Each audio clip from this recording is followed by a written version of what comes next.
It's another edition of Time About the Movies, and today we're taking a look at the movies of February 4th, 1994. 6 movies to look at today, so we got a lot to get to. Let's just jump right on into it. And of course, we'll start off with the biggest new release of the weekend, and it's the movie that helped Jim Carrey launch his superstar film career, and that is Ace Ventura: Pet Detective.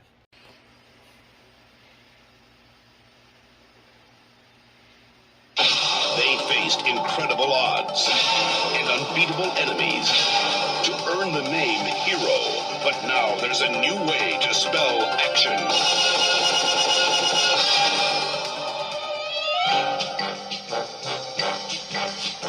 Jim Carrey is Ace Ventura, Pet Detective. He's the best there is. Excuse me, gentlemen. Pet Detective. Actually, he's the only one there is. You really love animals, don't you? If it gets cold enough. Now, the mascot of the Miami Dolphins has been kidnapped. Oh, righty then. And he's on the case of a lifetime. Listen, Pet Dick, how would you like me to make your life a living hell? Well, I'm not really ready for a relationship, Lois. There's no place he won't go. Captain's log, starting 23.9. Ace, get out of the tank. I just can't do it, Captain. I do it half the time. Nothing he won't do. And no one he can't handle. I could do anything to embarrass me in front of camp. What? Like this?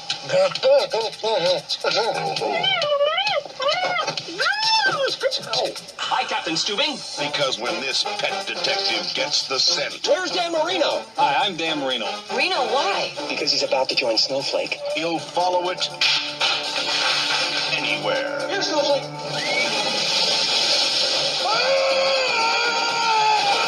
Jim Carrey is Do not go in there. Ace Ventura, Pet Detective. Yes, yes, yes. So as I said, Ace Ventura: Pet Detective was the movie that kind of launched Jim Carrey's film career. He was coming towards the end of his run on In Living Color. Actually, he had a good career before that. Like 10 years prior to this, he was in a show called The Duck Factory on NBC, which was on after Cheers. And actually, I don't know. I know it ran for at least one season. I can't remember if it was 2, but Jim Carrey had been around long before that, long before this movie came out. But like I said before, this is the movie where his career really took off. This was the first of 3 major hits for him in 1994. We'll get to the other 2 as we move along. But I will say, of the 3 movies, this is probably his weakest one. But at the same time, it's still one of the funnier movies he's been in. It's a really funny movie, and it works because of Carrey's performance in here. Like, he shows enough charisma and magnitude and great comedic timing where he makes this work. Like, this could have easily been an annoying-ass character really quickly, but Carrey just has that charm that works in this movie, and he does a good job here. Like, he really gets this character down, and he has a lot of legitimately funny moments in this movie, a lot of them. And good chemistry overall with the cast involved. You got Courtney Cox, Free Friends, Tone Loc, Sean Young, even Dan Marino shows he could be a pretty good actor. This also was the first film directed by Tom Shadyac, who he of himself would become a prominent comedy director. This was his first movie. But you probably know him from a lot of other works he's done, including The Nutty Professor with Eddie Murphy, Liar Liar, another Jim Carrey movie, Patch Adams, Bruce Almighty, of course. He hasn't really done a whole lot since in the last couple of years, mostly because of the accident. Like, he had like I don't know what happened. Like, he had like some kind of midlife crisis or something happened where, before I even jump into it, I need to do some research. Okay, it's a good thing I checked.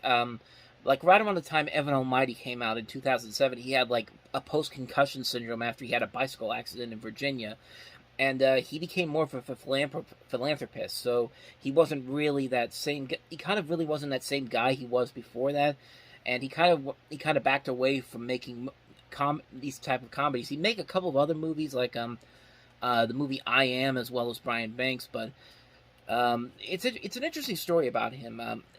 We'll definitely get into it as we go along through his filmography, but As far as this movie goes, it's, like I said before, it is still a very funny movie. Even 30 years later, it's a movie that you could still pop it in now, and you'll still be laughing really hard at some of the humor in this movie.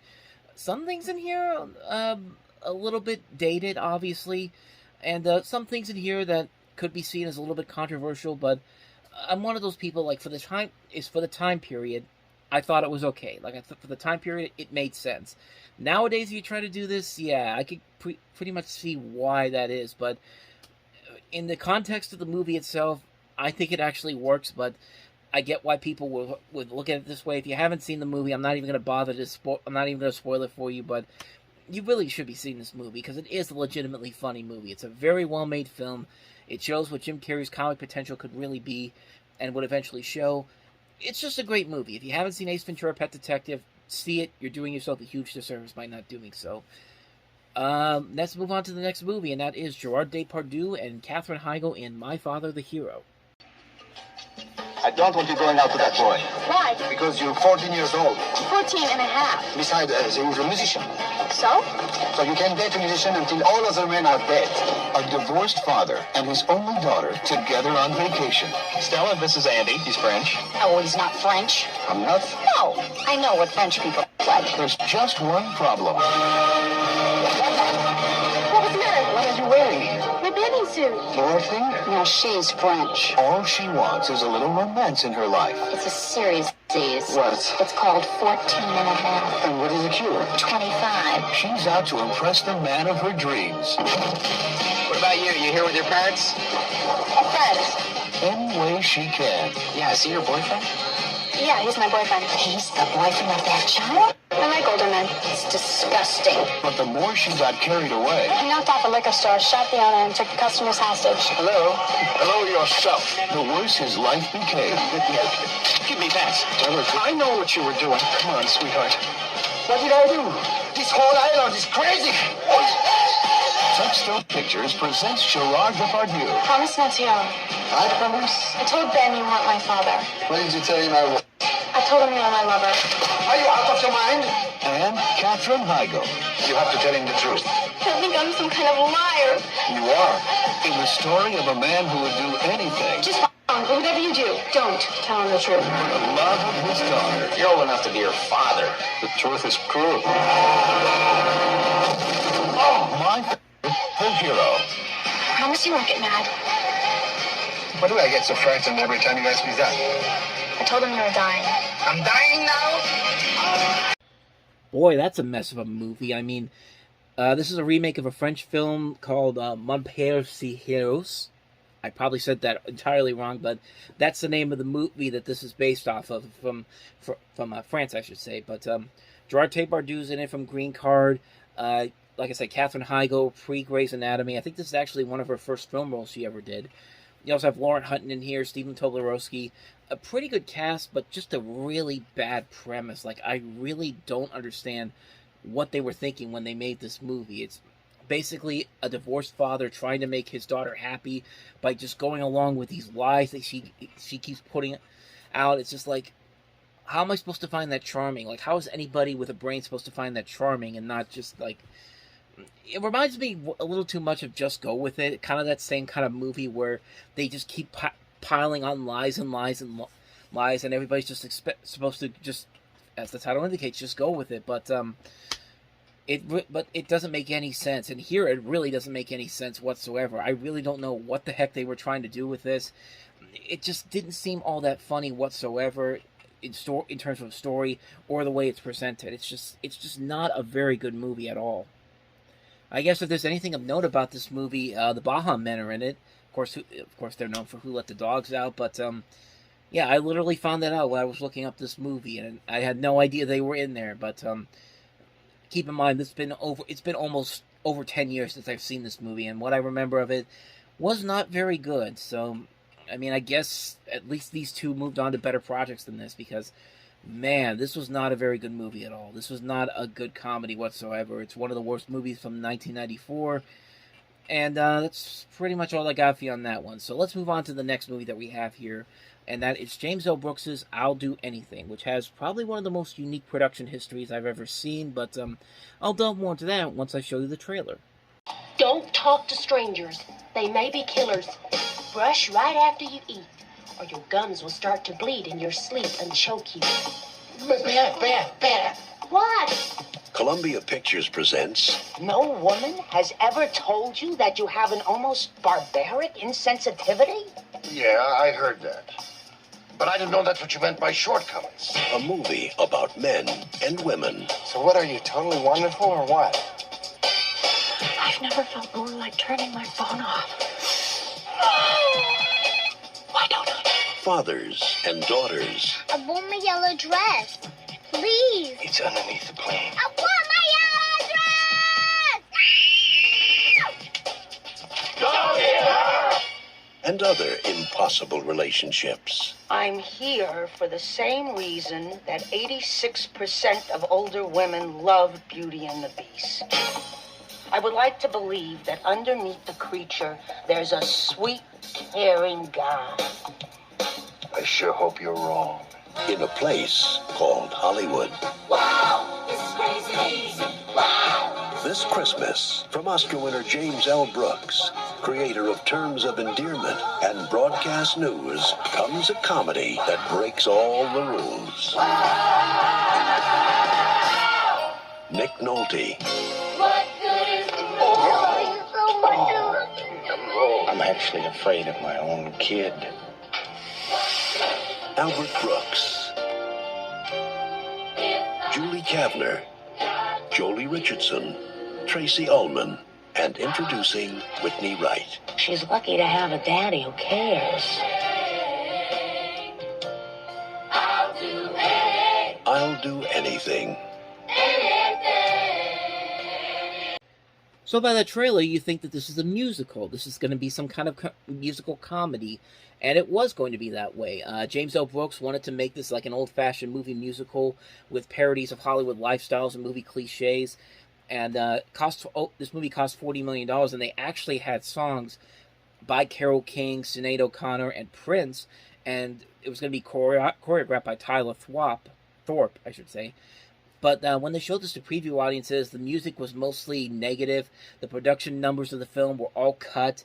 Brooks had to write several different scenes, filmed over 3 days, spent 7 weeks in editing, and it was just a movie that just completely fell apart almost immediately. Like, here in the trailer, it was supposed to be released by Christmas, but they delayed it to February, which should probably give you a sign of how the movie ends up becoming. And as far as the final product goes, I'll put it this way.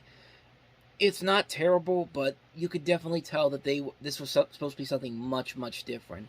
I mean, it really is hard to make this type of a film when you have these production problems and you had a completely different idea at the beginning to what it eventually becomes now. And this was just a bad misconception by James L. Brooks, and I really think that, honestly, I think he had the right idea, but just the wrong execution for this. I think I would have been interested to see what the musical numbers were like in this, to kind of compare this to. I hope one day we actually get to see those things, because, lately we've been getting movies with a lot of deleted footage that have been showing up almost over decades later. We saw that with Planes, Trains, and Automobiles recently.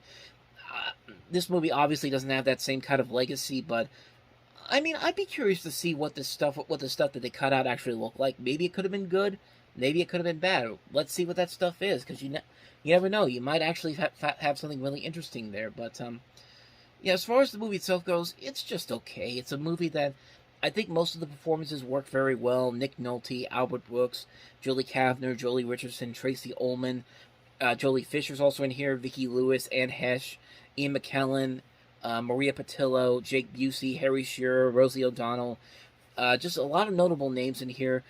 But like I said, I feel like it could have been something more if we'd seen what those musical moments could have added to the story. I think those musical numbers really could have added something here, but as far as the movie itself goes, it's fine.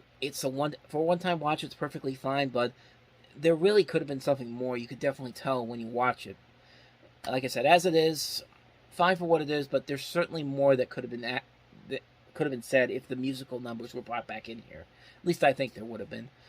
With that said, on to the next movie, and that is Mario Van Peebles, Christopher Lambert, and Dennis Leary in Gunman.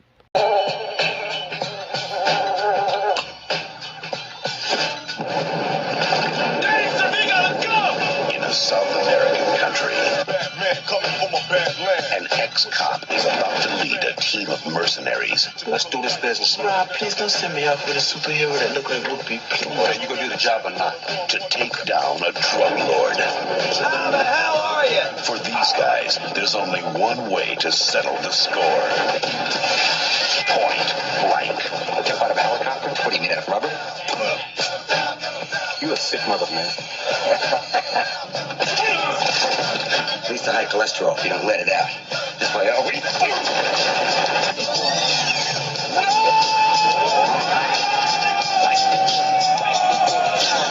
Mario Van Peebles, Christopher Lambert, Dennis Leary, Kadeem Hardison, Big Daddy Kane, Rakim, Eric B.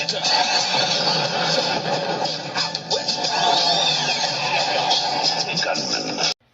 Generic ass title for a movie that was filmed over 2 years ago. This was actually filmed back in 1992, and it didn't get a release until February of 1994. So, on that note, that should probably tell you everything you need to know about how this movie played out. Nobody went to go see it. It's been largely forgotten, and really, from that trailer, you could kind of see why. It looks very generic. It looks very lackluster.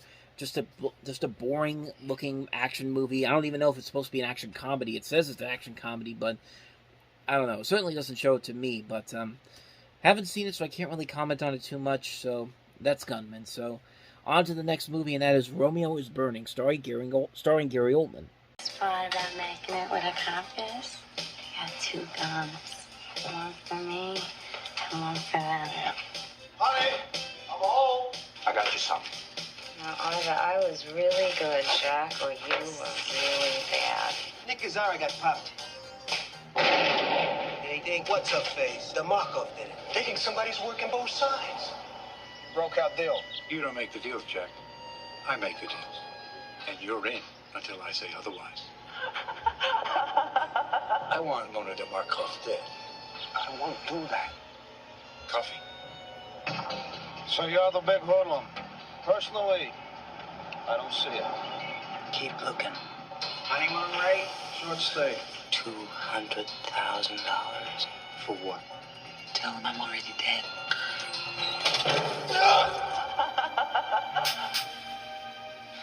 Nice work, Sergeant. Romeo, your chicken's fast. It's us. And you're in up to here. You can dig 1 grave, or you can dig 2. Oh.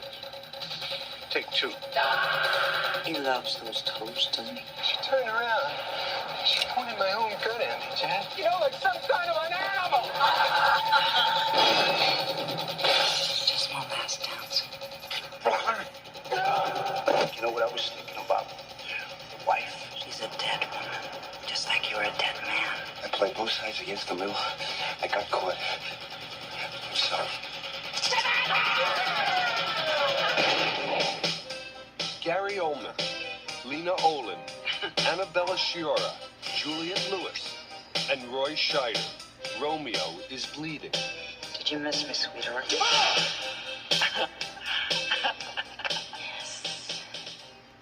I'm pretty sure I just said Romeo Is Burning. It's called Romeo Is Bleeding, and starring Gary Oldman. Like, I don't know what the hell's going on there, but this does star Gary Oldman. It follows a psychosexual cat-and-mouse game between him and Lena Olin, who begins to unravel his carefully constructed double life.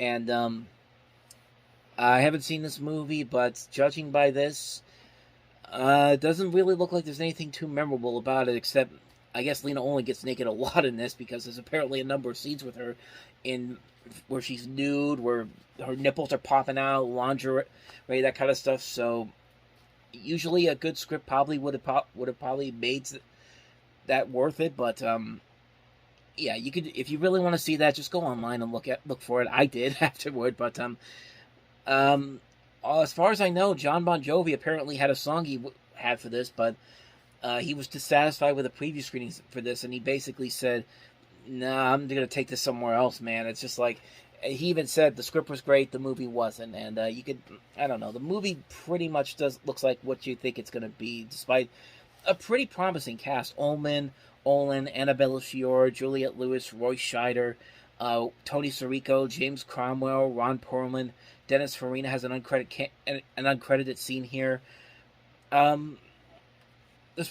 Judging by this, the cast probably is doing okay, but the script is probably just like very generic, not really all that exciting, and just kind of mediocre at best. So, yeah, I kind of figured this movie's probably doesn't have much of a lasting impact, and considering I'd never even heard of it until I did the research here, I probably would think that would be the case. So that's Romeo Is Bleeding. Let's move on to the last movie that we have here, as I get the title here, and that is Paris, France.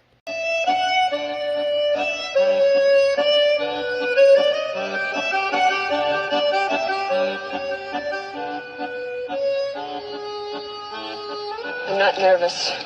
I'm terrified. Who's going to help me finish my book? She... and love from another. I'm married. I have no idea what I do. But it wasn't enough. It's my underwear. Why? It's the next best thing to wearing your skin. Take me somewhere I've never been before. Only she could give herself the freedom to discover who she really was. You ever felt like falling into sex like it was this vat of chocolate? Live dangerously. She drove herself to a place stranger and more mysterious than anything she could have imagined. Whether or not I am your fantasy, you're gonna be mine. Don't believe all that romance about writer's block. Everybody has it. I'm in love with you. You ready to live dangerously, Sloane? She found the one place left to go. Where is it? Inside herself. Paris, France. Apparently the second movie this weekend that is using sex to sell itself, but in this case, it's probably for the better, because the movie I think has gotten a lot better reviews than Romeo Is Bleeding does. I can't really comment on it for certain, but I mean, it looks visually nice. There are some nice visuals to the movie. I mean, there's a scene that I think I cut from the trailer there at the end where you have the main girl, Leslie Hope, looking at Paris, France outside the window, and it's a nice-looking matte painting. So, I mean, I can't really comment on it because I haven't seen it, but, I mean, it's got some it looks like it could be pretty good. Other than that, though, I've got nothing else to say about it other than looks nice.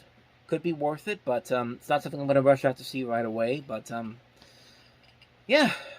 So that's Paris, France. And so on that note, we wrap up another edition of Time About the Movies. Next time we meet, we'll look at President's Day weekend 1994, Valentine's Day weekend, I should say, 1994, with 4 movies, including Alec Baldwin and Kim Basinger in The Getaway, because, you know, their last attempt together in the movie worked out so well with The Marrying Man. We also have Blank Check, probably one of the most bizarre Disney movies ever. I know just by looking at the poster, probably you wouldn't think that, but if you really look at the movie, you might be surprised on what you're going to see. We also have the sequel, My Girl 2, and also The Cement Garden. So 4 movies to look at. We'll look at them on the next episode. But until then, thank you very much for watching, and if you want to see more videos like this, please hit the playlist on the next page, check out the previous episode, and I will see you guys tomorrow for another episode. So thank you for watching. I'll see you next time. And until then, as always, take care.